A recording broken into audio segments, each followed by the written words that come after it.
நீ ஆர்ட்ஸ் தானடா படிச்ச, எப்படி ஐடில வேலை பார்க்குற? எந்த டிகிரினாலும் பரவாயில்லண்ணா. சென்னையில் இருக்க எஸ்எல்ஏ ஐடி ட்ரைனிங் இன்ஸ்டியூட் தான் நான் ட்ரைனிங் எடுத்தேன். மாதம் 30,000 சம்பாதிக்கிறேன். சூப்பர்டா. For IT training and placement, contact 88707 67784.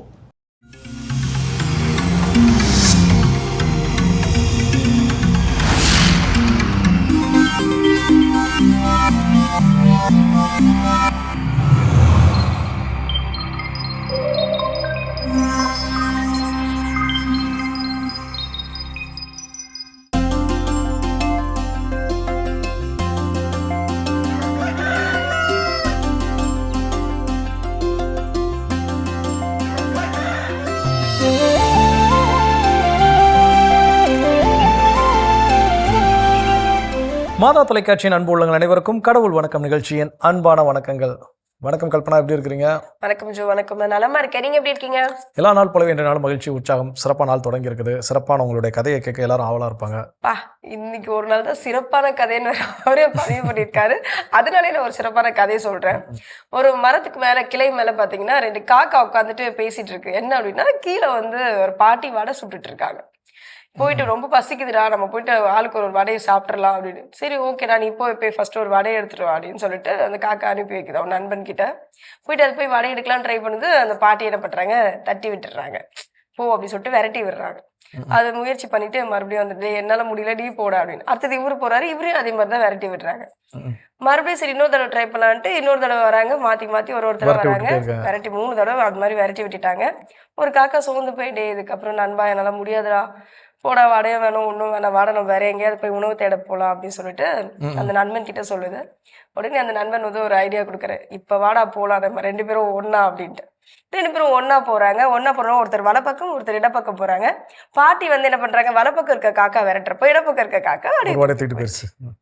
இந்த கதை இதோட முடிஞ்சு போச்சுங்க. ஆனா இதுல இருந்து நம்ம என்ன வாழ்க்கை பாடம் கத்துக்கிறோம் அப்படின்னா, பல நேரங்களில் நம்ம என்ன பண்றோம், வாழ்க்கையில ஒரு முயற்சி செஞ்சுட்டே இருக்கோம், விடாம முயற்சி செஞ்சுட்டே இருக்கோம். நம்மளுக்கு அதுல எதுவுமே தென்படலையே, சரி ஓகே நம்ம இதோட இதை கைவிட்டுறலாம் அப்படின்னு சொல்லிட்டு நம்மளுடைய வாழ்க்கையில பல வாய்ப்புகளை இந்த மாதிரி தான் கைவிட்டுருப்போம். ஆனா கொஞ்சம் லைட்டா கொஞ்சம் யோசிச்சு, அதை மாத்தி யோசிச்சு நம்ம ட்ரை பண்ணும் போது, முயற்சி செய்யும் போது அது நம்மளுடைய கைக்கு கிடைக்கும் அப்படின்றது இந்த கதையில இருந்து நம்ம தெரிஞ்சுக்கலாம். நிச்சயமா நிறைய காக்கா கதைகள் கேட்டிருக்கோம். அதுபோல இதுவும் ஒரு சிறப்பான ஒரு காக்கா கதை. இந்த கதையோட இன்னைக்கு நாளை தொடங்கலாம். இப்போ ஆலய தரிசனம் பார்க்கலாம்.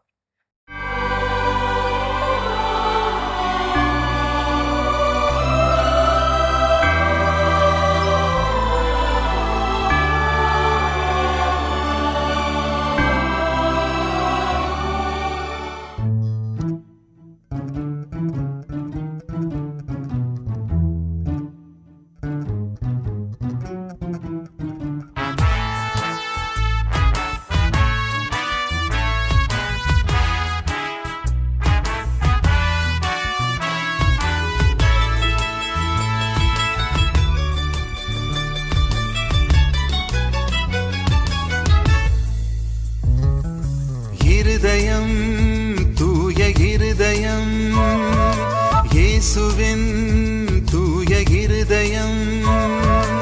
இருதயம், தூய இருதயம், இயேசுவின் தூய இருதயம்.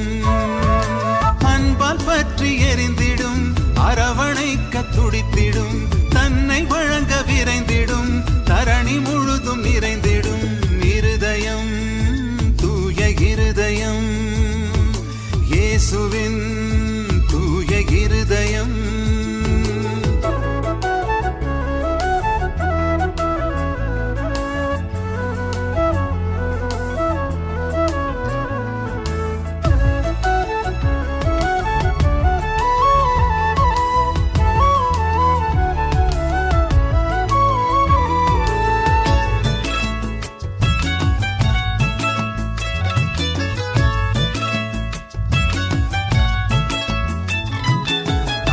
நீக்கி உயர்வை அளிக்கும் இயேசுவின் திரு இருதயம், தனிமை நீக்கி உறவை அளிக்கும் இயேசுவின் திரு இருதயம்.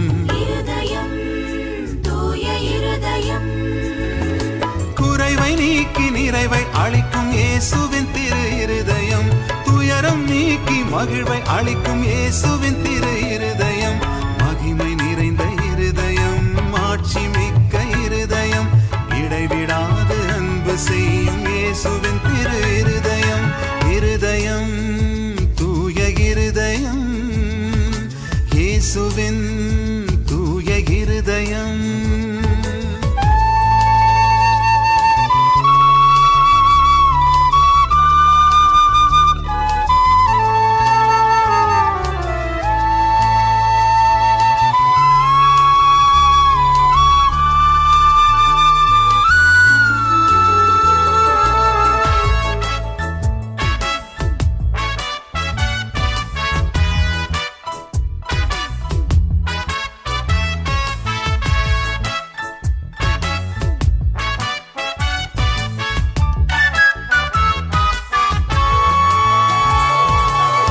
மொழிகள் மறந்து அருளை அளிக்கும் இயேசுவின் திரு இருதயம், எல்லை மறந்து அன்பை அளிக்கும் இயேசுவின் திரு இருதயம்.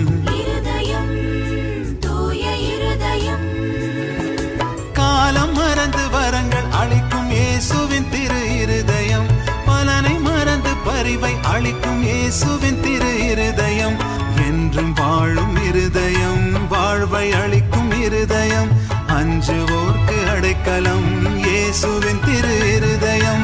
இருதயம் தூய இருதயம், இயேசுவின் தூய இருதயம். இருதயம் தூய இருதயம், இயேசுவின் தூய இருதயம். அன்பால் பற்றி எரிந்திடும், அரவணைக்க துடித்திடும், தன்னை வழங்க விரைந்திடும், தரணி முழுதும் நிறைந்திடும் இருதயம் தூய இருதயம், இயேசுவின் தூய இருதயம்.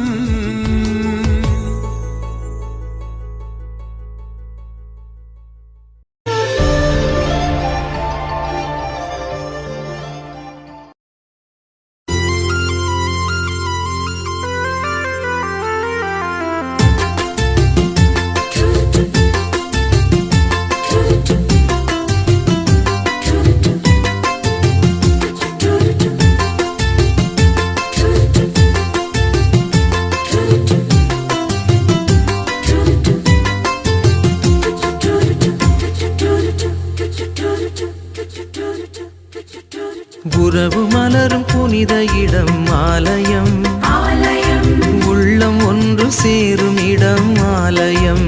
ஆலயம் உறவு மலரும் புனித இடம் ஆலயம், ஆலயம் உள்ளம் ஒன்று சேரும் இடம் ஆலயம். ஆலயம் உணர்வு பெருகிட உயர்வு அடைந்திட உண்மை வழி செல்லும் வாழ்வும் ஆலயம். ஆலயம் ஆலயம் ஆலயம் ஆலயம், உறவு மலரும் புனித இடம் ஆலயம், உள்ளம் ஒன்று சேரும் இடம் ஆலயம்.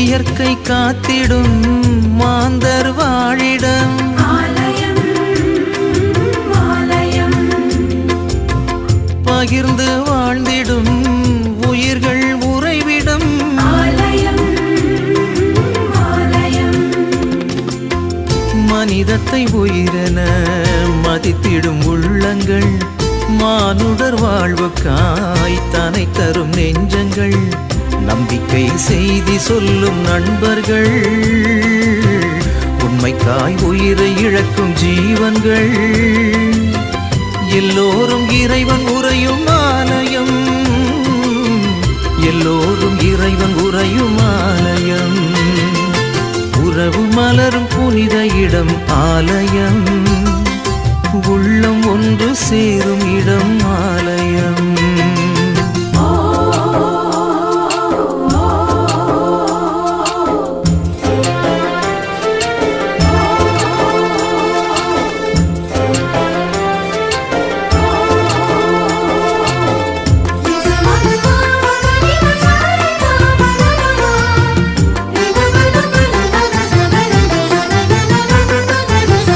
பசுமை சோலைகள் பாடும் பறவைகள், ஆலயம் ஆலயம், காற்றும் வானமும் கடலும் மலைகளும், ஆலயம் ஆலயம், விடியலின் குரலென ஒலித்திடும் கலைகளும், கடவுளே உன் புகழ் பாடிடும் கவிதையும், நல்வார்த்தை பேசுகின்ற நாவுகள், நல்லோரின் பாதை பாதை செல்லும் பாதங்கள் எல்லாமே இறைவன் உறையும் ஆலயம், எல்லாமே இறைவன் உறையும் ஆலயம்.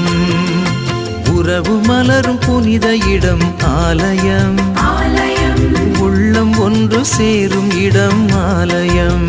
ஆலயம் உறவு மலரும் புனித இடம் ஆலயம், ஆலயம் உள்ளம் ஒன்று சேரும் இடம் ஆலயம். ஆலயம் உணர்வு பெருகிட உயர்வு அடைந்திட உண்மை வழி செல்லும் வாழ்வும் ஆலயம்.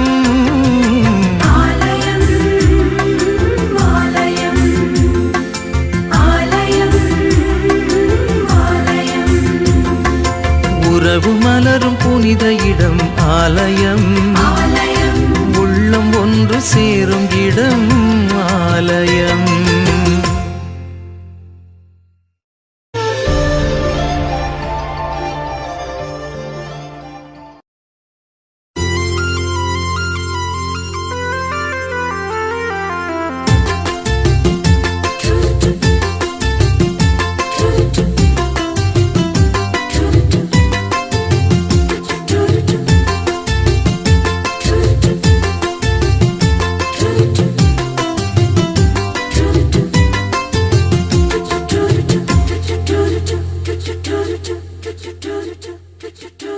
உறவு மலரும் புனித இடம் ஆலயம், ஆலயம் உள்ளம் ஒன்று சேரும் இடம் ஆலயம். ஆலயம் உறவு மலரும் புனித இடம் ஆலயம், ஆலயம் உள்ளம் ஒன்று சேரும் இடம் ஆலயம். ஆலயம் உணர்வு பெருகிட உயர்வு அடைந்திட உண்மை வழி செல்லும் வாழ்வும் ஆலயம். ஆலயம் ஆலயம் ஆலயம் ஆலயம் உறவு மலரும் புனித இடம் ஆலயம், உள்ளம் ஒன்று சேரும் இடம் ஆலயம்.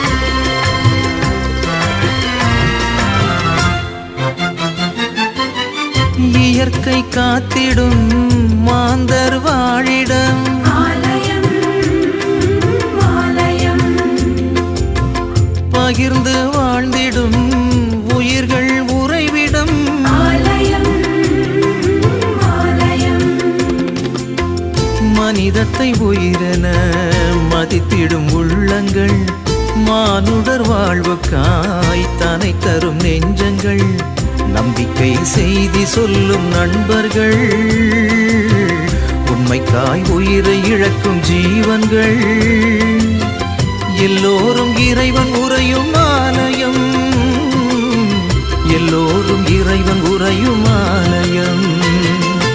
உறவு மலரும் புனித இடம் ஆலயம், உள்ளம் ஒன்று சேரும் இடம் ஆலயம்.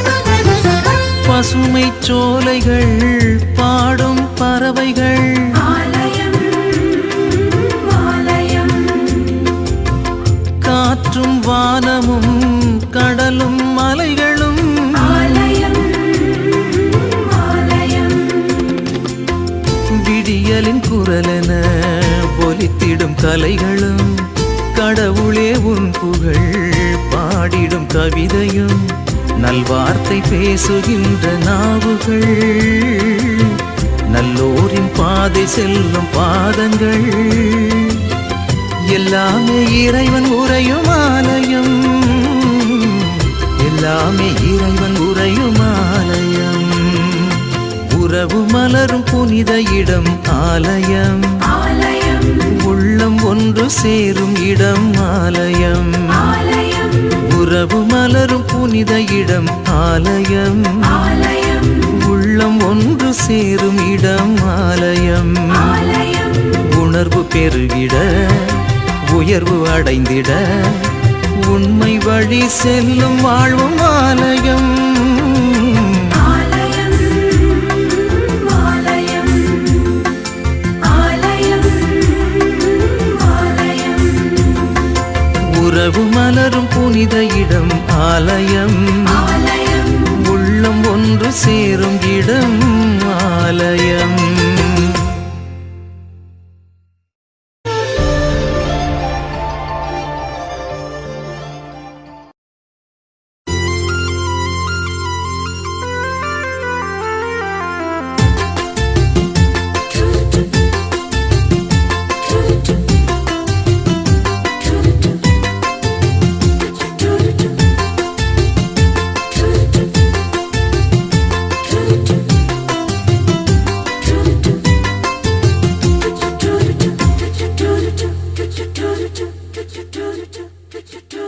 உறவு மலரும் புனித இடம் ஆலயம் ஆலயம் உள்ளம் ஒன்று சேரும் இடம் ஆலயம் ஆலயம் உறவு மலரும் புனித இடம் ஆலயம் ஆலயம் உள்ளம் ஒன்று சேரும் இடம் ஆலயம் ஆலயம் உணர்வு பெருகிட உயர்வு அடைந்திட உண்மை வழி செல்லும் வாழ்வும் ஆலயம் ஆலயம் ஆலயம் ஆலயம் ஆலயம் உறவு மலரும் புனித இடம் ஆலயம் உள்ளம் ஒன்று சேரும் இடம் ஆலயம்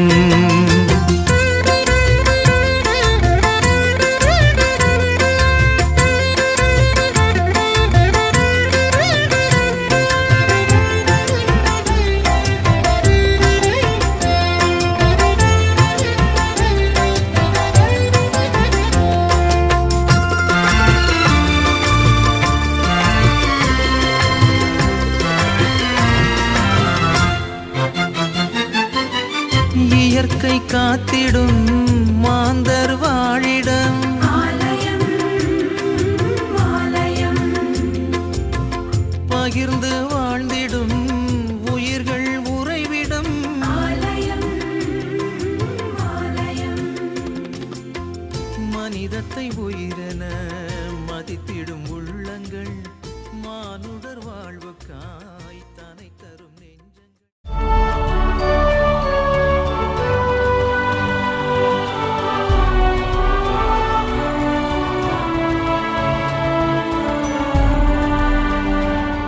பிப்ரவரி 21 புனித பீட்டர் தமியான். இத்தாலி நாட்டின் ராவென்னாவில் கிபி 1007ஆம் ஆண்டு 2 சகோதரர்களுடன் பிறந்தார் பீட்டர் தமியான். சிறுவயதில் பெற்றோரை இழந்ததால் தன் மூத்த சகோதரர் வீட்டில் பன்றிகளை மேய்த்து வளர்ந்தார். தன் இளைய சகோதரரும் அருட்தந்தையருமான தமியானிடம் தஞ்சமடைந்து பட்டங்கள் பெற்று பேராசிரியராக பணியாற்றினார். குருவாக விருப்பம் கொண்ட இவர் கிபி 1035ஆம் ஆண்டு பெனடிக்டின் துறவற சபையினில் சேர்ந்து குருவாக அருட்பொழிவு பெற்றார். கிபி 1043ஆம் ஆண்டு பெனடிக்டின் துறவற சபையின் தலைவராக தேர்ந்தெடுக்கப்பட்டு பல்வேறு இடங்களுக்கு சபையினை விரிவுபடுத்தினார். பாவ மன்னிப்பிற்கு பணம் பெறும் முறையினை எதிர்த்த தந்தை பீட்டர் தமியான் கிபி 1047ஆம் ஆண்டு அதற்கு முற்றுப்புள்ளி வைத்து பாவ மன்னிப்பின் புனித தன்மையினை குருக்களுக்கு உணர்த்தினார்.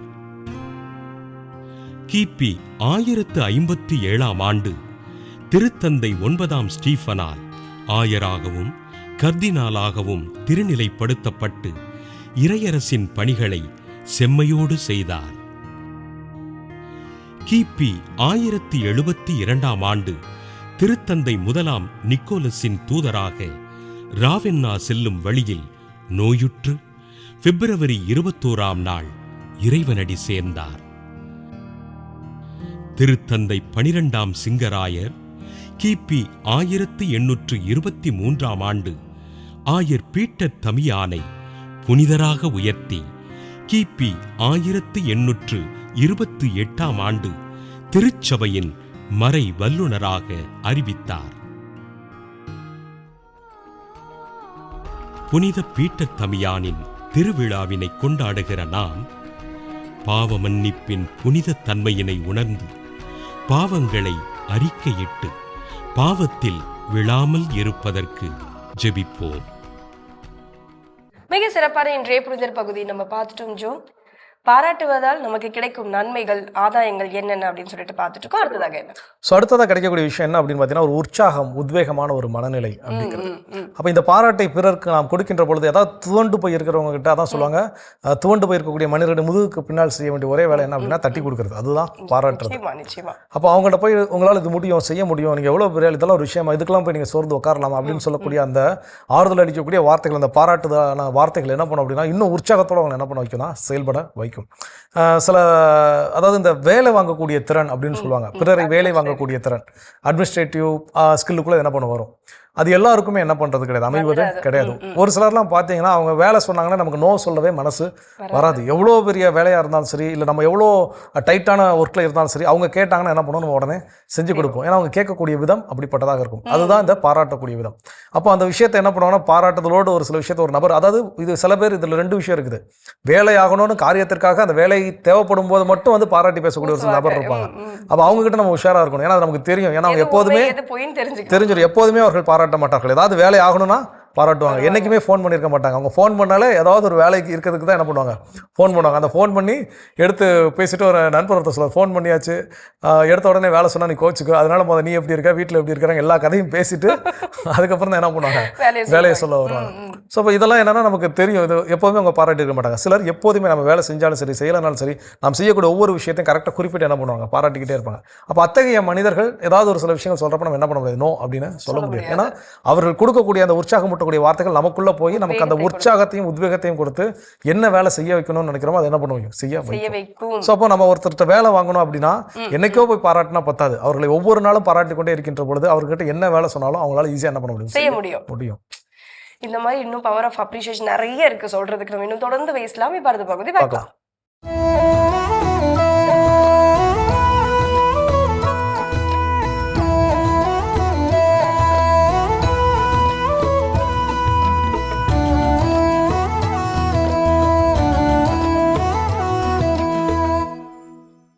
நாலு காசு சம்பாதிக்க சீம தேசம் போயிட்டான் புருஷன். போனவன் 15 வருஷமா வரல, சரியான தகவலும் இல்லை. பாவை இவன் என்ன செய்வா, ஆசைக்கு வேற ஒருத்தனை வச்சிருந்தா.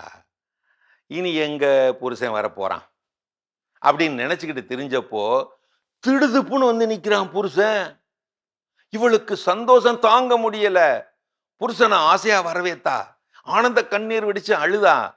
அழுது வடிச்சு ஓஞ்ச பிறகு வெட்டக்கோழி ஒன்றை விரட்டி பிடிச்சி அடிச்சு குழம்பு வச்சு வாழை இலையெல்லாம் தயார் பண்ணி ரெடி பண்ணி நல்லா குளிச்சு சீவி சிங்காரிச்சு பொட்டு வச்சு கொண்ட நிறையா பூ வச்சு மங்களகரமா வந்து நின்னா. அவளை அந்த கோலத்துல பார்த்துப்பட்டு சீமதேசத்து மாப்பிள்ளைக்கு ஏகப்பட்ட குசி. ரொம்ப நாள் கழிச்சு பார்க்கறான்ல, ரொம்ப குசி ஆயிட்டான். சாப்பாட்டு இலை முன்னாடி உக்காந்துட்டான். சோத்தை போட்டு கறிய அள்ளி இலையில போட போனப்ப அப்ப பார்த்து கதவு தட்டுற சத்தம் கேட்டுச்சு. சாப்பிடுற அடுப்படியில இருந்து வாசல் 4 எட்டு கடந்துதான் இருந்துச்சு. கடந்து போய் அவ கதவை திறந்தா. அங்க அந்த ஆசை புருஷன் நின்றுக்கிட்டு இருந்தான். நேரங்காலம் தெரியாம, யோ என்னோட புருஷன் வந்துட்டான், கோழியை பிடிச்சு தலை வாழை இலை போட்டு விருந்து வச்சுக்கிட்டு இருக்கிறேன், போ போ இனிமே இங்க வராத போ போ அப்படின்னு சொன்னான். கொண்ட நிறைய பூவையும் பொட்டையும் ஆனந்தமான முகத்தையும் பார்த்துட்டு வந்துச்சே பாரான வந்த ஆசை புருஷனுக்கு இடுப்புல சொருகி இருந்த சூரி கத்திய உருவி அவளோட கொண்டைய பிடிச்சு அலாக்கா ஒரே கொத்த சேர்த்து பிடிச்சு அந்த பூவோடு சேர்த்து அருன்னு அறுத்து கையோட எடுத்து கொண்டு போயிட்டான் அந்த படுவாவே. உனக்கு இதுதாண்டி தண்டனை அப்படின்னு வேற சொல்லிவிட்டு போயிட்டான். தொங்கிய கொண்டை இல்லாம தொங்கிய தலையோட எதுவுமே நடக்காத மாதிரி வந்து கறியை எடுத்து இலையில போட்டா, குழம்ப ஊத்துனா, வாய் எடுத்து திங்க போறப்ப பார்த்து போட்டான் புருஷன், எங்கடி உன்னோட பூ இட்ட கொண்டை? அவ இப்படி பாடி பாடி பதில் சொன்னாலாம். பாயத்து பரியத்து போனீரே சாமி, நோயத்து பிணியத்து வந்தீரே சாமி, சோரிட்ட அகப்பைய கரியிடும் முன்னே பூவிட்ட கொண்டைய பிடாரிக்கு நேந்தேனே, பிடாரிக்கு நேந்தேனே. எப்படி கதை? அதான் ஒருத்திக்கு ஒருவன் அப்படின்னு தலையால அடிச்சுக்கிறது. கற்பு பற்றி கவிஞர் கண்ணதாசனின் கடைத்தெரு பாடல் இது. 1973 வந்தது.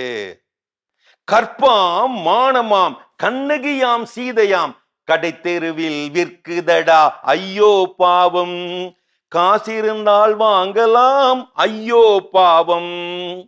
கம்பனுக்கு சொல்லுங்கள் அவன் கவிதை எழுதுவான், அந்த வள்ளுவனை கூப்பிடுங்கள் அவன் வாழ்த்து பாடுவான்.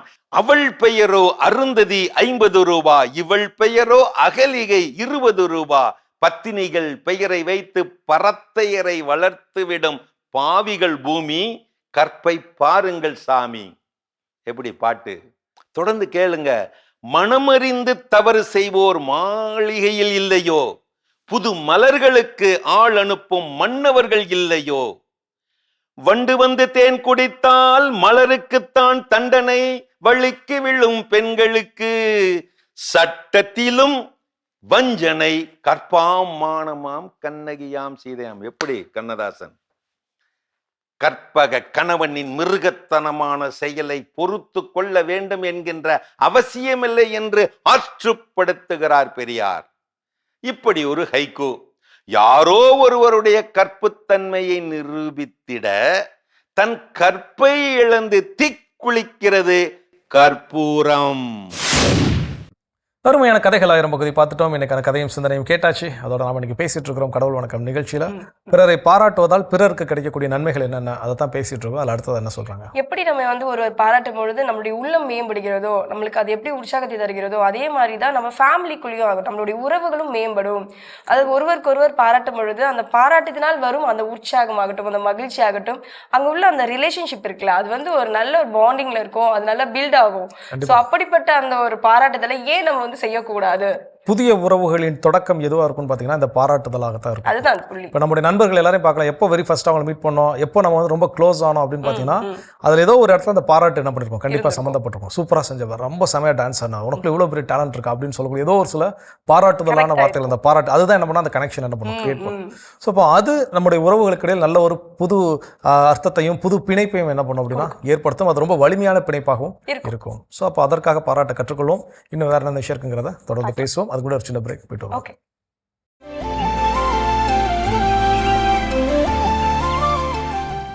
நிகழ்ச்சிக்கு உங்களை மீண்டும் அன்புடன் வரவேற்கின்றோம். நீங்கள் பார்த்து கொண்டிருப்பது மாதா தொலைக்காட்சியின் கடவுள் வணக்கம். சிறப்பான நாள், மகிழ்ச்சியான நாளில் நம்ம பேசிட்டு இருக்கிறோம் கடவுள் வணக்கம் நிகழ்ச்சியில. பிறரை பாராட்டுவதால் கிடைக்கக்கூடிய நன்மைகள் என்னென்ன அப்படின்னு சொல்லி இந்த பவர் ஆஃப் அப்ரிசியேஷன். அடுத்ததா என்ன? பாசிட்டிவ் மைண்ட் செட் அப்படின்றது எல்லா நேரத்திலும் எல்லா நிலையிலும் நம்மளுக்கு வந்து இருக்காது இல்லையா? எப்பவுமே ஏதாவது ஒரு சூழ்நிலையை குறித்தோ இல்லை ஏதாவது ஒரு காரியங்களை குறித்தோ நம்ம வந்து சிந்திச்சுட்டே இருப்போம், என்னடா இது ஒரு வாழ்க்கை அப்படின்ட்டு நினச்சிட்டே இருப்போம். ஆனால் இந்த பாராட்டுதல் நம்மளுக்கு கிடைக்கிறப்போ அந்த பாசிட்டிவ் திங்கிங் இருக்குல்ல, அது வந்து வேற லெவலில் போய் நிற்கும், வேற ஒரு உச்சத்தில் போய் நிற்கும். ஓகே, இது வந்து நம்மளால இதை விட வேற லெவலில் நம்ம செய்ய முடியும் அப்படின்ட்டு. ஃபார் எக்ஸாம்பிள், ஒரு ஆட்டோ டிரைவர், நாங்கள் ரீசெண்டாக வந்து ஒரு ஆட்டோ டிரைவர் கூட நாங்கள் வந்து பயணம் செஞ்சுருந்தோம். அவங்க வந்து நார்மலாக குழந்தைங்களா இருக்காங்களே சொல்லிட்டு ரொம்ப ஸ்லோவாக குழந்தைங்களோட பேசிக்கிட்டு நல்லா சிரிச்சுட்டு அந்த மாதிரி அவர் வந்துட்டு இருந்தாரு. அப்போ ரேட்டிங் கீழே இறங்குறப்ப எனக்கே தோணுச்சு அவருக்கு 5 ஸ்டார் போடணும் அப்படின்ட்டு. நான் 5 ஸ்டார் போட்டோன்னா அவர் பார்த்துட்டாரு. ரீசன் மட்டும் என்னன்னு சொல்லுங்க மேடம் அப்படின்னு. சரி இதுக்கு மேலே என்ன சார் வேணும், ஒரு ஆட்டோ டிரைவராக இல்லாமல் ஒரு கூட இருந்த உடன் பிறந்தவங்க மாதிரி நீங்கள் வந்து எங்களை வந்து சேஃபாக வந்து கூட்டிகிட்டு வந்து விட்டீங்க அப்படின்னு. இவ்வளோ எனக்கு வந்து காலையிலேருந்து சவாரியே வரலம்மா, இது ஃபஸ்ட்டு சவாரி, எனக்கு ஒரு புது உற்சாகத்தை கொடுத்துருக்கு இந்த ரேட்டிங் பார்த்தோன்னா, ரொம்ப சந்தோஷம் அப்படின்னு சொல்லிட்டு போனார். நம்மளோட இந்த பாராட்டுதல் குட்டி குட்டியாக இருந்தால் கூட, அது சின்னதாக இருந்தால் கூட, அது பெரிய ஒரு பெரிய பாசிட்டிவ் மைண்ட் செட்டை கொடுக்கும். கண்டிப்பா அந்த பாசிட்டிவ் மைண்ட் செட் யாருக்கு கொடுக்கும் அப்படின்னு பார்த்தீங்கன்னா, அந்த பாராட்டத்தில் கொடுக்குறவங்களுக்கும் கொடுக்கும், பெற்றுக்கொள்கிறவங்களுக்கும் கொடுக்கும். ஸோ அதுதான் அதனுடைய பியூட்டியே. மற்ற விஷயங்கள் கூட ஆதாயம் ஒருத்தருக்கு தான் இருக்கும், இன்னொருத்தருக்கு இல்லை அப்படின்னு கூட நம்ம என்ன பண்ண முடியும், சொல்ல முடியும். ஆனால் இந்த பாராட்டுதல் அப்படிங்கிற விஷயம் அதை கொடுப்பவர்களுக்கும் ஒரு நல்ல ஒரு பாசிட்டிவ் எனர்ஜியை கொடுக்கும், அதை பெற்றுக்கொள்பவர்களுக்கும் நல்ல ஒரு பாசிட்டிவ் எனர்ஜியை கொடுக்கும். ஸோ அப்போ நிச்சயமாக அதை ட்ரை பண்ணி பார்ப்போம். இன்னும் இது போல என்னென்ன ஆதாயங்கள் இருக்குங்கிறத தொடர்ந்து பேசுவோம்.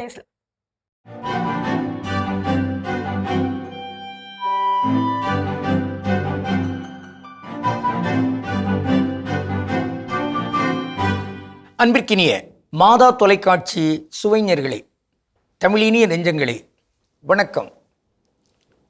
திரிகடுகம் பயணத்தில் நாம் நடைபெறுகின்றோம். இன்று செய்யுள் எண் 4 நாம் தொடர்ந்து பார்க்கிறோம். நல்லாதனார் 4 இவ்வாறு குறிப்பிடுகிறார்: பகை முன்னர் வாழ்க்கை செயலும், தொகை நின்ற பெற்றத்துள் கோலின்றி சேரலும், முன் தன்னை காய்வானை கைவாங்கி கோடலும், இம்மூன்றும் சாப உருவான் தொழில். தொகை நின்ற பெற்றத்துள் கோலின்றி சேரலும் என்கிற இந்த 2ஆம் கருத்து சாவதற்கு ஏதுவான ஒரு செயல் என்று நல்லாதனார் குறிப்பிடுகிறார். என்ன அது? பசுமாட்டு கூட்டம் அங்கு இருக்கிறது பெருந்திரளாக. அந்த கூட்டத்துக்குள் ஒருவர் நடைபயில முயல்கிறார். கையில் கம்பு இல்லாமல் தொலைந்தது அவர் உயிர், அவ்வளவுதான். இதான் நிலை. ஆனால் கையில் கம்பு, ஒரு கோல் இருந்தால் கண்டிப்பாக அந்த மாடுகள் அப்படியே விலகும். இதான் கருத்து. இங்கே எந்த உயிரினத்தையும் நாம் தவறாக சொல்ல வேண்டும் என்பது நோக்கம் அல்ல. நாய்க்கு வேண்டுமாம் கம்பு, கம்பு இருந்தால் நாய் விலகி ஓடும். அதை போன்றுதான் பல உயிரினங்கள். அவற்றை நாம் தாக்க வேண்டும், அழிக்க வேண்டும் என்பதல்ல. எந்த உயிரையுமே அழிக்கக்கூடாது. அதனால் தான் புலால் மறுத்தல் என்று வள்ளுவர் வைத்திருக்கிறார். இறைச்சி உண்பது கூட உயிர்களை அழித்தல் தான், அது கூடாது. இரக்கத்தை பேசுகிறவர்கள் அதை தவிர்க்க வேண்டும். ஆக இந்த வகையில் எந்த உயிரினத்தையும் இழிவு செய்வதோ அல்லது அழித்தொழிப்பதோ என்பதல்ல இங்கு நோக்கம். அதற்காக கையில் கம்பு வைக்க வேண்டும் என்பதல்ல. மாறாக தற்பாதுகாப்புக்காக. பிற உயிரினங்கள் நல்லவைதான், அவர்கள் இயல்பான முறையில் நல்ல செயல்களை செய்கின்றன. ஆனால் அவற்றிற்கு பகுத்தறிவு கிடையாது. அந்த ஆழிப்பேரலை போன்று கையில் ஒரு குழந்தை இருக்கிறது. ஆழிப்பேரலை வந்து அந்த குழந்தை மட்டும் பறித்து கொண்டு செல்கிறது. அந்த குழந்தை என்ன பாவம் செய்தது? கொடியவர்கள் பலர் இருக்கிறார்களே. ஆனால் அந்த ஆழிப்பேரலைக்கு அதுக்கு அறிவு இல்லை, அவ்வளவுதான். அதனுடைய பகுத்தறிவு இல்லை. எனவே நாம் இங்கு விழிப்பாக இருக்க வேண்டும். அந்த வகையில் தான் பாரதியார் நாள்தோறுமே அந்த யானைக்கு தேங்காய் கொடுத்து கொண்டு தான் செல்வார். ஆனால் ஒரு நாள் தேங்காயை வாங்கி அந்த யானை தேங்காய் வைத்தே பாரதியுடைய தலையை அடித்தது. அதுதான் அவருக்கு இறுதி காலம் வருவதற்கான காரணமாக அமைந்தது. அப்படி படுக்கையில் இருந்த பொழுது பாரதியார் சொன்னார், அந்த யானையை யாரும் எதுவும் தப்பு சொல்லாதீங்க என்று தான் சொன்னார். அவர் மாமனிதர். காக்கையும் குருவியும் எங்கள் ஜாதி, ஜாதியை மறுத்தவர் காக்கை குருவிகளை தன் உடன் உறவாக ஏற்கிறார். பாருங்கள், அவர் சொல்லுகிறார், யானையை யாரும் திட்டாதீங்க, ஏன்னா அது பாவம், அது மதம் பிடித்து விட்டது அந்த நேரத்தில். அதை அறியாததனால் இவர் அந்த ஒரு நிலைக்கு வந்து விட்டார். எனவே ஆடுற மாட்டை ஆடி கறக்கணும், பாடுற மாட்டை பாடி கறக்கணும், அவ்வளவுதான் நோக்கம். அந்த உயிரினங்களிடம் இருந்தும் நன்மைத்தனத்தை பெறுவதற்கு பகுத்தறிவு கொண்ட இந்த மாந்தர்கள் அவர்கள் அதற்குரிய செயல்களில் ஈடுபட வேண்டும், அழித்தொழிப்பதல்ல. எனவேதான் வள்ளுவர் இந்த குறளினை இவ்வாறு பதிவு செய்கிறார்: வகை அறிந்து தற்செய்து தற்காப்ப மாயும் பகைவர்கண் பட்ட செருக்கு என்று கூறுவார். அதாவது இருக்கிற சூழலை நன்றாக ஆய்ந்து பார்த்து அதன் அடித்தளத்தில் தற்காப்புக்கான அந்த கருவிகளை, அந்த வாய்ப்பு சூழல்களை, எண்ணங்களை, திட்டங்களை வைத்து கொண்டு ஒருவர் அணுகினால், எதிர் நின்றால், அங்கு பகைவர்களுடைய அந்த சூழ்ச்சி, அழிக்கின்ற அந்த முயற்சி அதுவே இல்லாமல் போய்விடும், அழிந்துவிடும். ஆக யார் எப்படி இருந்தாலும் என்ன, நீ சாதாரணமாக போய் நில்லு என்பதல்ல சான்றோர்களுடைய வாக்கு. ஒளியின் மக்கள் ஒளியாக இருக்க வேண்டும். இந்த உலகத்தின் மக்கள், இருளின் மக்கள், அவர்கள் மிகுந்த விழிப்பாக இருக்கிறார்கள். அவர்களை விடவும் நல்ல மக்கள், ஒளியின் மக்கள் விழிப்பாக இருந்தாக வேண்டும். காரணம், தங்களை பாதுகாத்துக் கொள்வதற்காக என்பது மட்டுமன்று, தங்களுடைய அந்த நன்மைத்தனத்தின் விளைவாக இங்கு நன்மைத்தனங்களை வளர்க்க வேண்டுமே, இறையாட்சியை உருவாக்கியாக வேண்டுமே. அதற்கு நல்லவர்களெல்லாம் அழிந்து போவது என்பது இழப்பு தானே. அந்த வகையிலும் கூட நல்லவர்கள் தங்களை பாதுகாத்துக் கொள்ள வேண்டும். நல்லவர்கள் பாதுகாப்பாக இருப்பதற்கு, இங்கு நல்லவர்களாக வாழ்வதற்கு முயலுகிறவர்கள் அதற்குரிய முயற்சியை மேற்கொண்டாக வேண்டும். அதற்குரிய கருவிகளையும் இங்கு பயன்படுத்த வேண்டும். தகாத கருவிகளின் மூலமாக அங்கு சிதைந்து போய்விடக்கூடாது. எனவேதான் கையில் கம்பு வைத்துக்கொண்டு பசுமாடுகளுக்கு ஊடே நடந்து செல்லுதல் என்பதுதான் பாதுகாப்பு. அதை மீறி எனக்கு நெஞ்சுரம் இருக்கிறது, அல்லது பசுவை நான் அன்பாக கோமாதா எங்கள் குலமாதா என்றெல்லாம் நாங்கள் பாடுகிறோம், எனவே அது எங்களை ஒன்றும் செய்யாது என்பதல்ல. அது பாவம், அதற்கு பகுத்தறிவு இல்லை. இதை அறிந்தவர்களாக பகுத்தறிவு கொண்ட மாந்தர்கள் அதை அதற்குரிய கருவிகளோடு இங்கு அணுக வேண்டும்.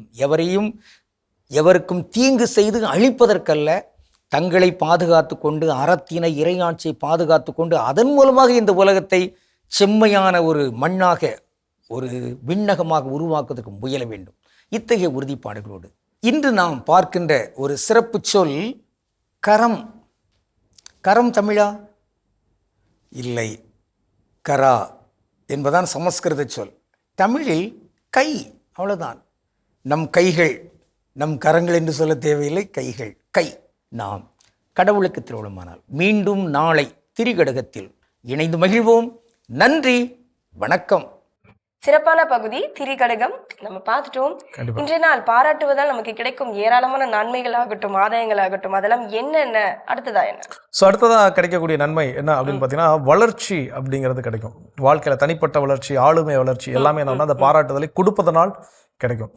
கொடுப்பதனால் யாருக்கு அப்படின்னா 2 பேருக்குமே தான். எப்பவுமே அந்த பாராட்டுதல் ஏற்கனவே சொன்ன மாதிரி அது கொடுப்பவர்களுக்கும் நன்மை அளிக்கும், பெற்றுக்கொள்பவர்களுக்கும் நன்மை அளிக்கும். இப்போ ஒருத்தர் நம்மளுக்கு தொடர்ந்து கண்டினியூஸாக பாராட்டிக்கிட்டே இருக்கிறாங்க அப்படின்னா அப்போ அவங்களுக்கு நம்மளுடைய வளர்ச்சி என்னங்கிறது தெரிஞ்சிருக்கும். இன்னைக்கு மாதா தொலைக்காட்சி 12 ஆண்டுகளை கடந்து நம்ம என்ன பண்ணிட்டு இருக்கோம், 13வது ஆண்டில் அடி எடுத்து வைத்து போய் கொண்டிருக்கோம். இப்போ மாதா தொலைக்காட்சி தொடக்கத்துலேருந்து பாராட்டி இருக்கக்கூடியவங்க இன்ன வரைக்கும் சொல்லக்கூடிய விஷயங்கள்லாம் அந்த வளர்ச்சி என்னங்கிறது அவங்களுக்கு என்ன பண்ணணும் நல்லாக தெரியும். ஸோ ஒரு தொடக்க காலத்தில் மாதா தொலைக்காட்சியுடைய வளர்ச்சியும் மாதா தொலைக்காட்சியுடைய நிகழ்ச்சிகளும் எப்படி இருந்துச்சு, குறிப்பாக லாக்டவுன் நேரங்கள்ல எப்படி இருந்துச்சு, லாக்டவுனுக்கு பின்னாடி அது எப்படி ஒரு அசுர வளர்ச்சி அடைஞ்சிச்சு. ஸோ அப்போ இது அவங்களால என்ன பண்ணணும், பிரித்து பார்த்து சொல்ல முடியும். ஏன் அப்படின்னா அவங்க அதனோட என்ன பண்ணிருக்காங்க, டிராவல் ஆகிட்டே இருக்கிறாங்க.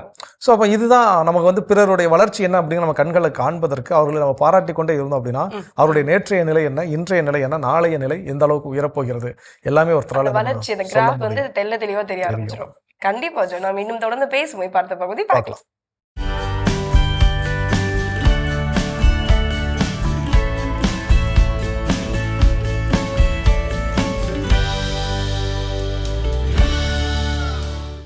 உங்கள் பெயர், உங்கள் முகவரி, உங்கள் தொலைபேசி எண், உங்கள் புகைப்படம் மற்றும் பிற தனிப்பட்ட தரவுகள் உங்கள் அனுமதி இல்லாமல் இணையதளங்களில் அல்லது சமூக ஊடகங்களில் பதிவேற்றம் செய்யப்பட்டிருக்கிறதா? திரைமறைவிலிருந்து யாரோ ஒருவர் சீண்ட பார்க்கிறாரா? டாக்சிங் என்னும் சைபர் குற்றத்தையும் அதன் தீவிர தன்மையையும் நீங்கள் இதுவரை கேள்விப்பட்டிருக்கின்றீர்களா? அதற்கான பதிலை வலை உலகத்தில் அருள்வாக்கின் ஒளியில் தேடுவோமா? யோவான் 8:1-11 வரை. மறைநூல் அறிஞரும் பரிசேயரும் விபச்சாரத்தில் பிடிபட்ட ஒரு பெண்ணை கூட்டிக் கொண்டு வந்து இயேசுவின் நடுவில் நிறுத்தி அவமானப்படுத்துகின்றனர். அவளின் தனிப்பட்ட வாழ்க்கையை வீதிக்கு இழுத்து வருகின்றனர். அப்பெண்ணின் குற்றத்தை எல்லாரிடமும் சொல்லி அவள் சாக வேண்டியவள் என்பதை பதிவு செய்கின்றனர். இயேசு அவர்களின் தீய மனநிலையினை அறிந்து அப்பெண்ணுக்கு இரக்கம் காட்டுகிறார். இயேசுவின் காலத்தில் நடந்தது போல இன்றைய காலகட்டத்திலும் ஏழை எளிய வலுவில்லாத மனிதர்கள் பல கோடிக்கணக்கான மனிதர்கள் முன்னால் சமூக ஊடகங்கள் வழியாக அவமானப்படுத்தப்படுகின்றனர். இன்று அவர்கள் சார்பாக பேச இயேசுக்கள் தான் இல்லை. யாருக்கும் தெரியக்கூடாது என்று பாதுகாப்பாக வைக்கப்பட்டிருந்த தனிப்பட்ட வங்கி விவரங்களையோ, போன் நம்பர்கள் அல்லது இமெயில் விவரங்களையோ, புகைப்படங்கள் அல்லது காணொளிகளையோ, ஆவணங்களையோ அந்த மனிதருக்கோ நிறுவனத்திற்கோ ஊறு விளைவிக்கும் நோக்கத்துடன் வலைத்தளங்களில் பகிரும் செயலை டாக்சிங், DOXING என்கிறோம். டாக்சிங் என்கிறோம். 2024ஆம் ஆண்டு பல்கலைக்கழகம் ஒன்றில் படித்த மாணவி பாலியல் துன்புறுத்தலுக்கு ஆளான சம்பவம் தொடர்பாக காவல்துறையில் பதிவு செய்யப்பட்ட FIR வலைத்தளங்களில் அனுமதி இல்லாமல் பகிரப்பட்ட நிகழ்வை டாக்சிங்கிற்கான சிறந்த எடுத்துக்காட்டாக கொள்ளலாம். டாக்சிங் ஒரு சைபர் குற்றமாகும். நிறுவனத்திலிருந்து வெளியேற்றப்பட்ட பணியாளர், காதல் முறிவால் புறக்கணிக்கப்பட்ட காதலன், பண மோசடியால் ஏமாற்றப்பட்ட நண்பர்களில் ஒருவன், சக நிறுவனத்தின் வளர்ச்சியை சகித்து கொள்ளாத போட்டி நிறுவனம் என்று இப்படி யார் வேண்டுமென்றாலும் டாக்சிங் என்னும் சைபர் குற்றத்தில் ஈடுபடலாம். டாக்சிங் என்னும் சைபர் குற்றத்தை எதிர்கொள்ள நாம் நம் சைபர் பழக்கத்தை, சைபர் எட்டிகெட், ஆரோக்கியமானதாக வைத்துக் கொள்ள வேண்டும். தெரியாத நபர்களில் இருந்து வந்த மின்னஞ்சல் லிங்கை கிளிக் செய்யாமல் இருப்பது, தனிப்பட்ட விவரங்களை பதிவேற்றம் செய்யாமல் இருப்பது, டிஜிட்டல் செக்யூரிட்டிக்கு அதிக முக்கியத்துவம் கொடுப்பது, ஆன்லைன் சர்வேக்களை தவிர்ப்பது போன்ற பழக்க வழக்கங்கள் டாக்சிங் போன்ற சைபர் குற்றங்களிலிருந்து நம்மை பாதுகாக்கக்கூடும். பாதிப்புக்குள்ளாக்கப்பட்டவர்கள் பெற்றோரிடமோ ஆசிரியரிடமோ அல்லது சைபர் கிரைம் காவல்துறையிடமோ தகுந்த ஆதாரத்தோடு தங்களின் நிலைமையை எடுத்துரைக்க முன்வர வேண்டும்.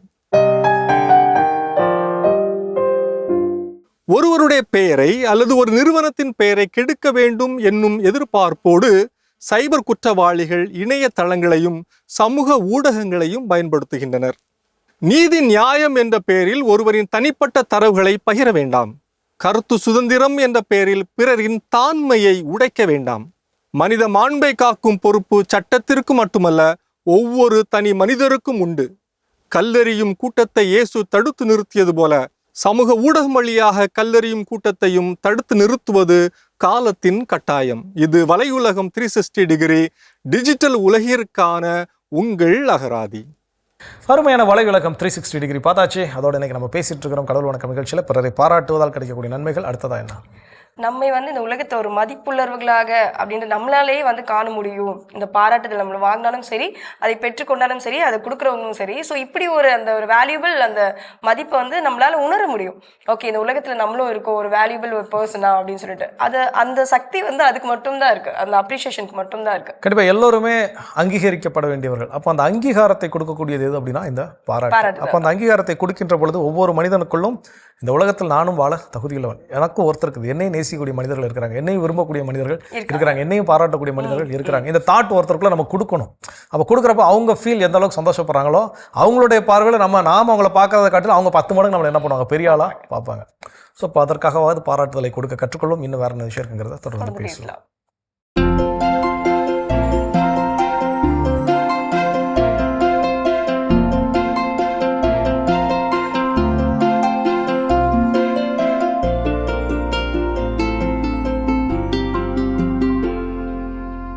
அனைவருக்கும் வணக்கம். இந்த காலகட்டத்தில் யாரெல்லாம் தக்காளியும் மிளகாயும் பயிரிட்டீங்களோ உங்களுக்கு ஒரு முக்கியமான பிரச்சனை வர வாய்ப்பு இருக்குது. என்னென்னா, மண்ணும் செடியும் தொடர இடத்துல அழுகல் வர வாய்ப்பு இருக்குது. காலர் ராட்டுன்னு சொல்லுவாங்க. மண்ணும் செடியும் தொடர இடத்துல அழுகல் வர்றது. இது ஏன் வரும் அப்படின்னா, நம்ம தண்ணீர் கொடுக்குறப்ப ஒரு சில நேரம் அளவுக்கு அதிகமாக கொடுக்கறது, அளவு கொடுக்காமையே அந்த இடத்த காய விடுறது. அந்த காய விடும்போதும் சூட்டில் அந்த இடம் பாதிக்கப்பட்டு, மண்ணும் செடியும் தொடர இடம் பாதிக்கப்பட்டு, மண்ணோட சூடால் பாதிக்கப்பட்டு அதில் ஆரம்பிக்கிறதும், அதுக்கப்புறம் நம்ம எந்த சத்துக்களும் கொடுக்காமல் இருக்கப்ப அந்த அழுகல் அதிகமாகிறதும், இது ரொம்ப அதிகமாக வர வாய்ப்பு இருக்குங்க. ரெண்டாவது, இந்த வெப்பத்தின் காரணமாக பேன் தாக்கம், த்ரிப்ஸ் அப்படின்னு சொல்லக்கூடிய பேன் தாக்கம் அதிகமாக வர வாய்ப்பு இருக்குது. அது எங்கே இருக்கும்? இலைக்கு பின்னாடி இருக்கும். மஞ்சள் பொட்டு பொட்டாக இருக்கும். இலையெல்லாம் இப்படி வந்துடும். ஏன் இப்படி வரும்? இலைக்கு பின்னாடி நரம்பை உடைச்சோம்னா, இந்த கை உடஞ்சா எப்படி தொங்குமோ அது மாதிரி இலை சுருங்கிடும். இது ரெண்டாவது. மூணாவது, கத்திரிக்காயோ மிளகாயோ முறையான கலர் கிடைக்காம வெள்ளையாகிறது. 4வது வடிவம் கிடைக்காம இருக்கிறது. 5வது பெருசாகாமல் இருக்கிறது. 6வது அதிகமான பூக்கள் வராமல் இருக்கிறது. அந்த பூக்கள் காயாக மாறாமல் இருக்கிறது. இதெல்லாம் வந்து தொடர்ச்சி அந்த காலத்தில் இந்த வெயிலின் காரணமாகவும் நம்ம பராமரிப்பு குறைபாடாலையும் வர வாய்ப்பு இருக்குது. அப்போ இதை சரி பண்ணணும்னா என்ன செய்யணும்? ஒன்றா சொல்லப்போனால் பொதுவான ஈரம் காலையில் தினசரி கூட வீட்டு தோட்டமாக இருந்தால் தினசரி தண்ணி பாய்ச்சணும். தக்காளிக்கு கண்டிப்பாக பாய்ச்சணும். மிளகாய்க்கு ஒரு நாள் விட்டு ஒரு நாள் இல்லை 2 நாளைக்கு ஒரு முறை அப்படி பாய்ச்சணும். மிளகாயை பொறுத்தளவில் கொஞ்சம் வதங்கணும். அப்போ தான் அந்த செடி கரெக்டாக இருக்கும். அதோடைய நடுத்தண்டை பார்த்திங்கன்னா உருண்டையாக இல்லாமல் சப்புன மாதிரி அமைப்பில் இருக்கணும். அந்த கவனம் வச்சுக்கோங்க. 3வது ட்ரைகோடர்மா விரிடி சூடோமோனஸ் இந்த பவுடர் அல்லது திரவம் வாங்கி வச்சுக்கிட்டு தண்ணியில் கலந்து கீழே ஊற்றிக்கணும். அதை தெளிச்சுக்கணும். 4வது இந்த பயிர்களுக்கு முக்கியமானது சாம்பல் சத்து. சாம்பல் தரையில் கொடுக்கணும். மேலே தெளித்து சாம்பல் கலந்த தண்ணீரை தெளிச்சுக்கணும். புண்ணாக்கு கரைசல் தெளிக்கணும். மிளகாய் செடியில் நம்ம பண்ணக்கூடிய மிகப்பெரிய தவறு என்னென்னா தழைச்சத்து நிறையா கொடுப்போம், மணிச்சத்து கொஞ்சமாக கொடுப்போம், ஆனால் சாம்பல் சத்தையே கொடுக்க மாட்டோம். பலவிதமான நோய்கள் வந்தது காரணமே அதுதான். சாம்பல் சத்து கொடுங்க, கால்சியம் சத்து கொடுக்கணும். அதுக்கு தான் இந்த வேம் அப்படிங்கிற பொருள் நம்ம தரையிலையும் மேலே தெளித்து தேவைப்பட்டால் 15 நாட்களுக்கு ஒரு முறை பொட்டாஷ் பாக்டீரியாவும் கலந்து தெளிச்சிடணுங்க. அந்த பயிரை பொறுத்தவரை 100 லிட்டருக்கு 1/2 லிட்டர் கலந்து தெளிச்சிடணும். பூக்கள் வந்து அதிகமாக வர்றதுக்கு நம்ம எப்பயும் கொடுக்கக்கூடிய புளிச்ச மோர் அல்லது பஞ்சகாவியா அல்லது ஈயம் கரைசல், மீன் அமிலம், சாணப்பாசி கரைசல் அது மாதிரி தெளிச்சுக்கலாம். அது நிற்கிறதுக்கு வீட்டு தோட்டமாக இருந்தால் துளசி தண்ணீர் அதை தெளித்தா நல்லது. துளசி தண்ணீரும் நாட்டு சர்க்கரையும் கலந்து தெளித்தா நல்லது. தோட்டங்களாக இருந்தால் PPFM அந்த திரவம் கலந்துக்கலாம், கலந்து தெளிக்கலாம். அது கூட வீட்டு தோட்டமாக இருந்தாலும் போரான் சத்து 10 லிட்டருக்கு 30 கிராம் சோலுபார் அப்படி கலந்துக்கலாம். சோலுபாருங்கிறது கடையில் விற்கக்கூடிய ஒரு போரான் பவுடர். அது தெளிப்புக்காக கொடுத்துக்கலாம். அல்லது 30 லிட்டர் எருக்கு கரைசல் இதை கலந்துக்கலாம், கலந்து தெளிக்கலாம். இப்படி செய்கிறப்ப புரிஞ்சுக்கங்க, இந்த பயிர்களோட அடிப்படை வந்து சாம்பல் சத்தும் சுண்ணாம்பு சத்தும். அப்படி இருந்தால் பயிர் ஒழுங்காக இருக்கும். முழு நாளுக்கு விளைச்சல் கிடைக்கும். அந்த ரகத்துக்கேற்ற விளைச்சல் கிடைக்கும். நோய் கம்மியாக இருக்கும். மீண்டும் சந்திப்போம். சிறப்பான பகுதி உழவும் உயர்வும் நம்ம பார்த்துட்டோம். இன்றைய நாள் பாராட்டுவதால் நமக்கு கிடைக்கும் ஏராளமான நன்மைகளில் அடுத்ததாக அடுத்ததாக என்ன அப்படின்னா, இது ஒரு விதமான புதிய கலாச்சாரத்தை என்ன பண்ணும், ஏற்படுத்தும். இப்போ நம்ம குடும்பங்களுக்குள்ள இருந்து அதை தொடங்கணும்னு வச்சுக்கோங்களேன். வீட்டில் அப்பா அம்மா கணவன் மனைவி பெற்றோர் பிள்ளைகள் எல்லாரும் ஒருத்தர் சின்ன சின்ன விஷயத்துக்கு முதற்கொண்டு பாராட்ட தொடங்கிட்டாங்கனாலே அங்கே ஒரு புதுவிதமான ஒரு கலாச்சாரம் அப்படிங்கிறது, ஒரு வாழ்க்கை முறை அப்படிங்கிறது உருவாகும். கலாச்சாரம்னாலே வாழ்க்கை முறை இல்லையா? ஸோ அப்போ யாரையும் பற்றி பொறணி பேச மாட்டாங்க, யாரையும் பற்றி ஒரு கோபத்தில் இருக்க மாட்டாங்க. ஏதோ தப்பு நடந்தாலும் கூட இமிடியேட்டாக குறிப்பாக சண்டைகள் வராது. எதுவும் தப்பு நடந்துட்டாலும் கூட உடனடியாக என்ன பண்ணிடுவாங்கன்னா மன்னிச்சிருவாங்க. ஸோ மன்னிச்சு ஏற்றுக்கொள்ளக்கூடிய ஒரு விஷயம் வரும். அப்போ அந்த பாராட்டுதல்ங்கிறது டோட்டலாக அந்த என்டையர் வாழ்க்கை முறையை என்ன பண்ணிடும், சேஞ்ச் பண்ணி விட்டுரும். ஸோ அப்போ புதிய ஒரு கலாச்சாரத்தை, அது நம்ம இது வரைக்கும் அப்படி ஒரு வாழ்க்கை வாழ்ந்துருப்போமான்னு கேட்டால் கிடையவே கிடையாது. ஸோ அப்போ குடும்பங்களில் கணவன் மனைவி பெற்றோர் பிள்ளைகள் ஒருத்தருக்கு சின்ன சின்ன விஷயத்துக்கும் உண்மையாக பாராட்ட கற்றுக்கொள்கின்ற பொழுது இப்படிப்பட்ட ஒரு புதிய சந்தோஷமான ஒரு வாழ்க்கை முறையை நம்மால் வாழ முடியும். கண்டிப்பா இப்படி ஒரு வாழ்க்கையை வாழணும்னா பாராட்ட நம்ம கத்துக்கலாம். தொடர்ந்து பேசலாம். இப்ப அடுத்த பகுதி பார்க்கலாம்.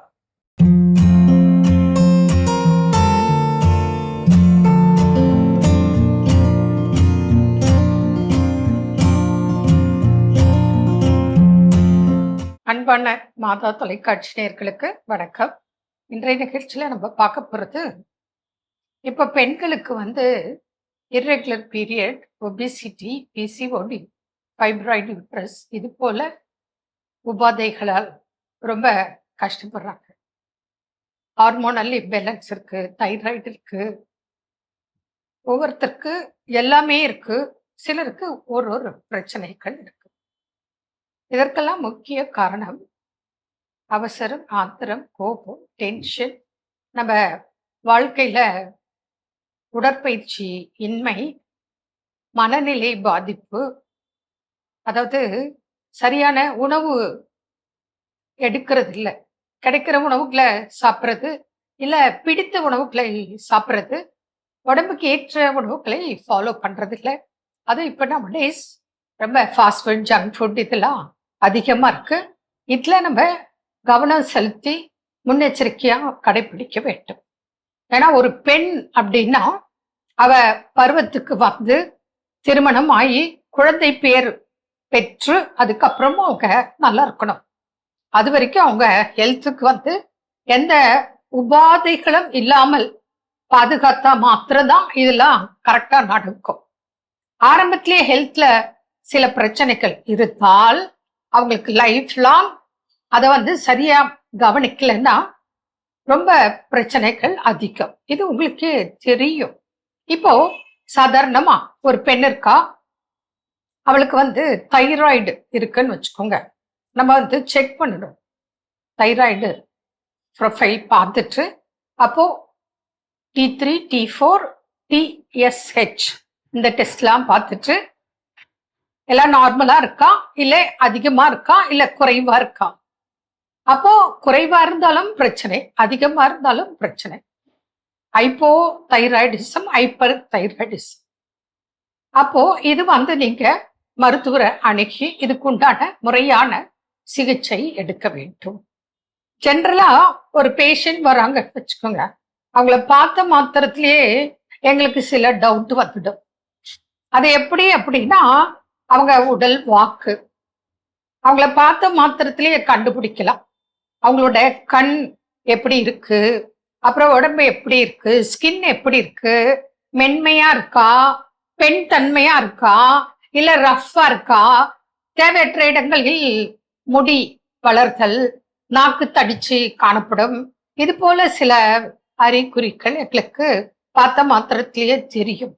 ஒண்ணு உடல் ரொம்ப மெலிந்து காணப்படுவார்கள், அல்லது ஒரு குறைந்த 1 மாதம் அல்லது 2 மாதத்திலேயே 10 கிலோ போல வெயிட் போடுறது, அல்லது 10 கிலோ போல உடல் எடை குறையிறது. இது வச்சு கண்டுபிடிக்கலாம். அப்புறம் பிளட் டெஸ்ட் வச்சு கண்டுபிடிக்கலாம். அப்புறம் பார்த்தீங்கன்னா அவங்க சற்று ஸ்லோவா எல்லா வேலையும் பண்ணுவாங்க, நல்லா புரிஞ்சுப்பாங்க, நல்லா படிப்பாங்க, எல்லாமே இருக்கும், திறமைகள் நிறைய இருக்கும். ஆனா அவங்க வேலையில பார்த்தீங்கன்னா அந்த ஸ்லோ ஆயிடுவாங்க, ஸ்பீட் இருக்காது. அடுத்தது இப்போ நம்ம டெஸ்ட் பிரகாரம் கண்டுபிடிச்சிட்டோம், இப்போதான் அவங்களுக்கு ஸ்டார்டிங் ப்ராப்ளம் தைராய்டு அப்படின்னா நிச்சயமாக, ஏன்னா மேலை நாடுகள் எல்லாம் நாங்க பார்க்குறோம் only exercises and diet follow பண்ணி தைராய்டை குணமாக்கி இருக்காங்க. அப்போ நம்மளால முடியாதா? அதனால கட்டாயம் உடற்பயிற்சி, அதுக்கப்புறம் உணவு கட்டுப்பாடு இருக்கணும். சப்போஸ் நீங்க தைராய்டு மெடிசன் ஸ்டார்ட் பண்ணிட்டீங்க, உங்களுக்கு எத்தனையோ எம்ஜி டாக்டர் உங்களுக்கு அட்வைஸ் பண்ணியிருப்பாங்க, அப்படி சாப்பிடுவர்களாக இருந்தாலும் எங்களை தொடர்பு கொள்ளுங்க. அது உங்களுக்கு ஆயுர்வேத முறைப்படி உங்களுக்கு மெடிசன்ஸ், டயட்டு, உடற்பயிற்சியில இருக்கு. அதை தினந்தோறும் செய்யும் போது உங்களோட அந்த தைராய்டு லெவல் நார்மலுக்கு வர, அதாவது குறைந்து இருந்தாலும் நார்மலுக்கு வரணும், அதிகமாக இருந்தாலும் நார்மலுக்கு கண்ட்ரோலுக்கு வரணும். இதற்கெல்லாம் பயிற்சிகள், மெடிசன்ஸ் இருக்கு. அதை கொடுக்கும் போது நிறைய பேஷண்ட்டுக்கு நாங்க பார்த்துருக்கோம். இதனால இந்த தைராய்டுனால பார்த்தீங்கன்னா இர்ரெகுலர் பீரியட், உடல் எடை போடுறது, அல்லது ஓவர் வெயிட் அல்லது அண்டர் வெயிட், இது பிரச்சனைகள். அப்புறம் அவங்களுக்கு கன்சீவ் ஆகிறதுல பிரச்சனை, இதெல்லாம் நிறைய இருக்கு. அதனால கரெக்டா நம்ம ஆரம்பத்திலேயே பார்த்து, இது ஆணுக்கும் இருக்கு பெண்ணுக்கும் இருக்கு தைராய்டு ப்ராப்ளம். தைராய்டு ப்ராப்ளம் யாருக்காக இருந்தாலும் அவங்களுக்குன்னு ட்ரீட்மெண்ட் இருக்கு. அதை கடைபிடித்து முறையான உடற்பயிற்சியும் செய்யும் போது சரியாக்கும். இப்போ வீட்டுல சில டிப்ஸ் உங்களுக்கு நான் சொல்றேன்.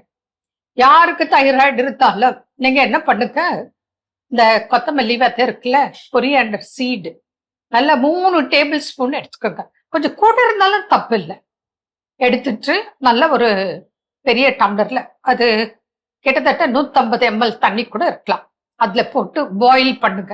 அதுக்கப்புறம் அது 75 ml வரணும், அந்த அளவுக்கு பாயில் பண்ணிட்டு ஃபில்டர் பண்ணி வச்சுக்கோங்க.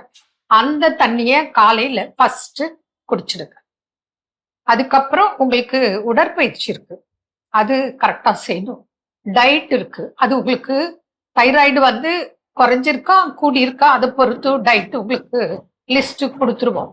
அதே போல ஆயுர்வேதிக் மெடிசன்ஸ் இருக்கு, அதை எடுக்கும்போது உங்களுக்கு தைராய்டு கண்ட்ரோல்ல வரும். அடுத்தது பீரியட் ரெகுலர் பண்ணலாம். அதுக்கு அடுத்தது கன்சீவ் ஆகாதவங்களுக்கு கன்சீவ் ஆகுறதுக்கு சூழல் ஏற்படுத்தும். இதுல இன்னொரு ஒரு விஷயம் உங்களுக்கு அட்வைஸ் பண்றோம். என்ன அப்படின்னாக்க, ஒரு 50 ml விளக்கெண்ணெய் எடுத்துக்கோங்க, 50 ml நல்லெண்ணெய் எடுத்துக்கோங்க. இது ரெண்டையும் மிக்ஸ் பண்ணி லேசா வார்ம் பண்ணிக்கோங்க, வெது வெதுப்பா காய்ச்சி வச்சுக்கோங்க, இளஞ்சூடா. அதை என்ன பண்ணுங்க, நீங்க வயிறு பகுதிக்கு ஃபுல், அதாவது மேல் வயிறு அடி வயிறு ஃபுல்லு நீங்க டெய்லி ஒரு 10 to 20 நிமிஷம் தடவி மசாஜ் கொடுங்க, கொடுத்துட்டு படுத்துருங்க. தொடர்ந்து செய்யலாம். அதே போல நீங்க வரும்போது உங்களுக்கு என்ன வேற பிரச்சனைகள் இருக்கு, அதுக்கு தகுந்தாற் போல உங்களுக்கு அட்வைஸ் கொடுப்போம். இதெல்லாம் நீங்க ஹோம் ரெமடியா செய்யலாம். அதே போல கிராமத்துல இந்த நுணா மரம், இந்த நோனின்னு சொல்லி எல்லாம் இப்போ ரொம்ப ஃபேமஸா இருக்குல்ல, அந்த மரம், அந்த இலைகளை எடுத்து நீங்க டீ மாதிரி போட்டு குடிக்கலாம். இது போல நிறைய டயட் உங்களுக்கு நம்ம அட்வைஸ் கொடுக்கலாம். கொடுக்கும்போது உங்களுக்கு தைராய்டுனால ஏற்படக்கூடிய அத்தனை உபாதைகளும் குறைந்து உங்களுக்கு நார்மலா உங்களோட மூமெண்ட்ஸ், அதாவது அந்த லேசியா ஸ்லோவா பண்ணக்கூடிய வேலைகள் எல்லாம் நல்லா ஸ்பீடா பண்ண வைக்கலாம். அதுக்கு வந்து உடற்பயிற்சி, உணவு, ஆயுர்வேத மருந்துகள் அவசியம். கடைபிடிக்கும் போது நிச்சயமாக பலன் கிடைக்கும். மீண்டும் நாளை சந்திப்போம். நன்றி. அன்னை மரியே வாழ்க. அருமையான நம்ம ஒரு இதே பகுதி பார்த்துட்டோம். நிகழ்ச்சியோட நிறைவுக்கும் வந்தாச்சு. இன்னைக்கு நாள் மகிழ்ச்சியோட பேசிட்டு இருக்கிறோம். பாராட்டுதலை கொடுப்பதால் கிடைக்கக்கூடிய ஆதாயங்கள் ஃபைனலாக என்ன? கண்டிப்பா இந்த பாராட்டுதலை கொடுப்பதற்கு நம்ம ஏதாவது பெருசா செலவு செய்யணுமா அப்படின்னா கண்டிப்பா இல்லை. ஆனா அது கொடுத்துட்டோம் அப்படின்னா நம்ம இழந்ததாகட்டும் இல்லை நம்ம வந்து விரும்பினதாகட்டும் எல்லாமே நம்மளால் பெற்றுக்கொள்ள முடியும் அப்படின்றது தான் நிதர்சனமான ஒரு உண்மை. கண்டிப்பா இன்னைக்கு வந்து பாராட்டுதலை பெற்றுக்கொள்வதற்கு கூட சிலர் செலவு செய்யறாங்க. எப்படின்னு பார்த்தீங்கன்னா, தன்னுடைய கட்சி தலைவர் வராரு அப்படின்னா உடனே ஒரு பெரிய பேனர் அடிச்சு கட் அவுட்ல பெரிய பெரிய போட்டோ போட்டு அது ஒரு முக்கியமான ஒரு ஊரினுடைய உச்சத்தில் ஏதாவது வச்சிருப்பாங்க. உடனே என்னன்னு போய் அந்த தலைவர் பார்த்தீங்கன்னா ஒரு அப்படி செகண்ட் ஃபிராக்ஷன் ஆஃப் செகண்ட் கடந்து போயிடும். அந்த பேனரை பார்த்தாரா பார்க்கலாம் கூட தெரியாது. பட் இது மாதிரி நம்ம நிறைய பாராட்டுதலை பெற என்ன பண்றோம், முயற்சி மேற்கொள்றோம். அதனால நமக்கு ஆதாயம் இருக்கான்னு கேட்க இருக்குது.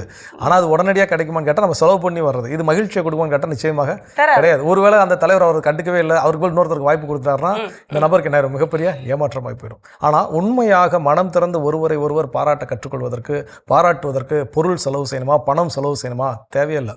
நம்முடைய கூட ஒர்க் பண்ணக்கூடிய ஸ்டாஃப் நல்லா ஒர்க் பண்றாங்க தெரிஞ்சுன்னா அவங்களுக்கு ஒரு கிஃப்ட் வாங்கி கொடுத்து தான் பாராட்டணுங்கிற தேவையெல்லாம் கிடையாது. அவங்ககிட்ட போய் இன்னைக்கு வழக்கமாக செமையா செஞ்சீங்க, செமையா பேசுனீங்க உங்ககிட்ட அப்படிங்கிற அந்த வார்த்தைகள் நம்ம வந்து பயன்படுத்துவது அதுக்கு காசு கிடையாது. ஆனா அது ஒரு மிக புதிய உறவை நமக்கு என்ன பண்ணும், பெற்றுக் கொடுக்கும். அந்த உறவினால் நமக்கு கிடைக்கக்கூடிய நன்மைகள் என்னென்ன கிடைக்குன்னு யாருக்கும் தெரியாது. ஸோ ஒருத்தர் உண்மையாக மனம் திறந்து பாராட்ட யாரெல்லாம் நம்ம லைஃப்ல சந்திப்போம்லாம் நமக்கு தெரியாது. சில நபர்களை பின்னாட்களில் சந்திக்கிறப்போ அவங்க எந்த நிலையில இருப்பாங்கன்னு நமக்கு தெரியாது. வாழ்க்கையில் ஏதோ ஒரு நிலையில் நம்ம எங்கேயோ செஞ்ச சின்ன ஒரு உதவி பின்னாடி நமக்கு வந்து கிடைக்கிறப்போ பார்த்தீங்கன்னா நம்ம இக்கட்டான சூழல் நிற்கும் போது யாருனே தெரியாத ஊர் பேர் தெரியாதவங்க நமக்கு வந்து என்ன பண்ணுவாங்க, ஹெல்ப் பண்ணுவாங்க. என்னன்னு பார்த்தா இது இன்னாருக்கு நீங்க இப்படி வேண்டப்பட்டோம், இன்னாருக்கு நீங்க வேண்டப்பட்டோம், அப்படி சுற்றி சுற்றி பார்த்தா எங்கேயோ என்னைக்கோ செஞ்ச சின்ன ஒரு உதவியாக இருக்கும். ஸோ அப்போ இந்த பாராட்டுதல் அப்படிங்கிறது அந்த மாதிரியான சின்ன விஷயம் எல்லா இடத்துலையும் நம்ம ஸ்ப்ரெட் பண்ணோம்னு வச்சுக்கோங்களேன், அது திரும்பி நம்ம கிட்ட கிடைக்க வரப்போ எல்லாவற்றையும் நமக்கு என்ன பண்ணும், பெற்றுக் கொடுக்க செய்யும். ஸோ அதனால் பாராட்ட கற்றுக்கொள்வோம். சிறப்பான நாள், சிறப்பான சிந்தனை. இந்த சிந்தனை கொடுத்த மகிழ்ச்சியோடு இன்னைக்கு யார் யார் விழா கொண்டாடுறாங்கன்னு பார்க்கலாம். அதுலேயும் குறிப்பாக இன்னைக்கு தருமபுரி மறை மாவட்டத்துடைய ஆயர் மேதகு லாரன்ஸ் பயஸ் அவர்கள் அவருடைய ஆயராக திருநிலைப்படுத்தப்பட்ட நாள் இன்னைக்கு கொண்டாடுறாரு. அவருக்காக ஜெபித்துக் கொள்வோம். அவரோடு இணைந்து யாரெல்லாம் விழா கொண்டாடுறாங்கன்னு பார்க்கலாம்.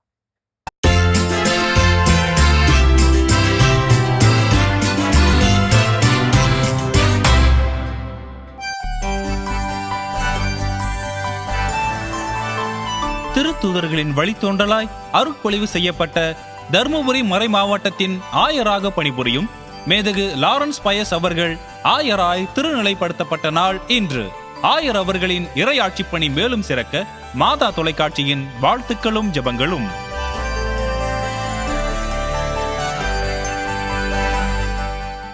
சிறப்பாக சிறப்பான விழா கோலம் இன்றைய நாள்ல யாரெல்லாம் விழா காண்றாங்களோ அவங்க எல்லோருக்குமே நம்மளுடைய வாழ்த்துக்களை தெரிவிச்சுக்கலாம்.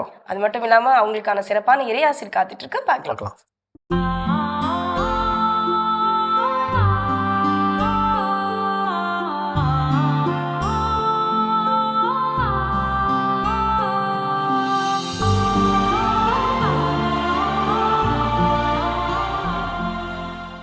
மாதா தொலைக்காட்சி நண்பர்களே, உங்கள் அனைவருக்கும் வாழ்த்துக்கள். இதோ ஏசாயா 43ஆம் அதிகாரம் முதல் வசனத்தின் வழியாக இன்று ஆண்டவர் நம்மோடு பேசுகின்றார். அஞ்சாதே, நான் உன்னை மீட்டு கொண்டேன், உன் பெயரை சொல்லி உன்னை அழைத்தேன், நீ எனக்கு உரியவன். பார்த்தீர்களா? எவ்வளவு அழகான வார்த்தைகள், பொருள் பொதிந்த வார்த்தைகள். ஆண்டவர் நமக்கு சொல்லுகிறார், அஞ்சாதே. எதற்குமே நாம் அஞ்ச வேண்டியதில்லை. காரணம், ஆண்டவர் நம்மோடு இருக்கிறார். நான் உன்னை பெயர் சொல்லி அழைத்திருக்கிறேன், எனவே நீ எனக்கு உரியவன். ஒரு குழந்தை தன் தாய்க்கு உரியவர் என்பதை உணரும்போது அந்த குழந்தைக்கு எந்த பயமும் கிடையாது. அது நிம்மதியாக சுற்றித் திரியும், விளையாடும். அதே போலதான் நான் ஆண்டவருக்கு உரியவன் என்ற அந்த உணர்வு நம்மிடத்திலே இருக்கும்போது நாம் எந்த அச்சமுமின்றி, கவலைகள் இன்றி, சோர்வுகள் இன்றி நம் அன்றாட வாழ்வின் பணிகளை செய்யும்போது ஆண்டவர் சொன்ன வார்த்தையை நிறைவேற்றுவார். இதோ நான் உன்னோடு இருக்கிறேன், நீ அஞ்சாதே, உனக்கு நான் ஆற்றல் தருவேன் என்று. அந்த ஆண்டவரின் ஆற்றலை இறுக பற்றி கொண்டு இன்று நாம் செய்கின்ற ஒவ்வொரு வேலையிலும் அவர் துணை நமக்கு உண்டு என்ற அந்த எதிர்நோக்கோடு புறப்படுவோம். இந்த நாளை தொடங்குவோம். எல்லாம் வல்ல இறைவன், தந்தை, மகன், தூய ஆவியார் உங்கள் அனைவருக்கும் ஆசி வழங்குவாராக. ஆமேன். சிறப்பு நம்ம அன்பாயரோட இறையாசிரியர் நம்ம அனைவருக்கும் நிறைவாக கிடைச்சிருக்குது. இந்த மகிழ்ச்சியோடு இன்றைய நாளில் கற்றுக்கொண்ட சிறப்பான பாடம், பிறரை பாராட்டுவதால் கிடைக்கக்கூடிய ஆதாயங்கள் என்னென்ன, த பவர் ஆஃப் அப்ரிஷியேஷன்ஸ். அது ரொம்ப ரொம்ப முக்கியம். எப்படி நாம் பாராட்டுக்கு இயங்குகிறோமோ, எதிர்பார்க்கிறோம், அதுபோல் ஒவ்வொரு மனிதரும் அதை இயங்குகிறார்கள், எதிர்பார்க்கிறார்கள். ஆகவே நாம் முதலில் பெற்றுக்கொள்வதை காட்டிலும் முதலில் நாம் கொடுக்க கற்றுக்கொள்ள வேண்டும். ஸோ கொடுக்க கற்றுக்கொள்கின்ற போது நம்மால் நிறைவாக பெற்றுக்கொள்ள முடியும். ஸோ நல்ல சிந்தனை கொடுத்த கடவுளுக்கு நன்றி சொல்லி இன்னைக்கு நம்ம நிகழ்ச்சியை நிறைவு செஞ்சதனால் இனிதே தொடங்கலாம். அன்பானவர்களே, மனம் திறந்து பாராட்டுவோம், மன நிறைவோடு வாழ்வோம், மகிழ்ந்திருப்போம் என்ற இந்த சிந்தனையோடு இன்றைய கடல் வணக்கம் நிகழ்ச்சியை நாங்கள் நிறைவு செய்கிறோம். இந்த நாள் இனிய நாளாக அமைய மாதா தொலைக்காட்சியின் வாழ்த்துக்களும் ஜபங்களும். மீண்டும் உங்களை கடவுள் வணக்கம் நிகழ்ச்சியில் சந்திக்கும் வரை உங்களிடமிருந்து விடைபெறுகின்றோம். இயேசுவுக்கே புகழ், மரியே வாழ்க. நீ ஆர்ட்ஸ் தானடா படிச்ச, எப்படி ஐடில வேலை பார்க்குற? எந்த டிகிரினாலும் பரவாயில்லண்ணா. சென்னையில் இருக்க எஸ்எல்ஏ ஐடி ட்ரைனிங் இன்ஸ்டியூட் தான் நான் ட்ரைனிங் எடுத்தேன். மாதம் 30,000 சம்பாதிக்கிறேன். சூப்பர்டா. For IT training and placement, contact 8870767784.